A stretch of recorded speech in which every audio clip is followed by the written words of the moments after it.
So here's a scene from Aliens, and they've gone into the colony base that's on the planet where we know from the first film that the aliens have existed. And they've already seen facehuggers in jars. So Ripley is already very nervous. And they've gone in, the whole base seems to be deserted. There's evidence of violence, evidence of weapons being used, but there's no people. We've been in a kind of anxious, suspenseful state. We've come in, we've been very subjective, we've searched the place, we keep expecting something to jump out, keep expecting something to jump out, it doesn't. So now we're going to wind things a little tighter. And this is a long game. We've been building and building and building for a long time here. So how do we signal to the audience that there's an escalation or there's a swerve, something new is happening? Our character gets a signal.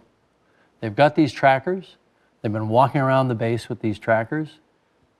Nothing's shown up. All of a sudden, there's movement. And so I think we got something here. He says, we got something. Something's moving. Where is it? Behind us. One of us? Hey, Pawn, where are your people? You're 20 minutes into a long game kind of suspenseful sequence at this point. And now it's going to come to a head. That's a negative. We're all in operations. Talk to me, Frosty. Let's keep moving, baby. He moves forward with his gun, which is basically just with a Steadicam on. But I made the assumption at the time, and this was in 1985, that a Steadicam was a tool that we used behind the scenes, but it wasn't well known.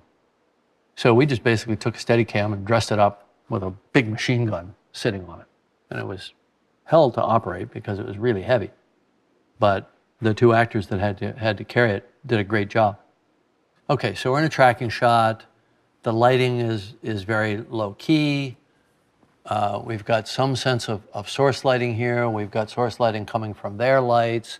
So it feels very, very dim and dark and suspenseful. These are just basic ways of selling that you're in sort of the haunted house, the spooky environment, as opposed to the brightly lit kind of sterile lab that it could have been. I mean, it's a lab, it's a medical space, could have been brightly lit, but it isn't. So the power's failing.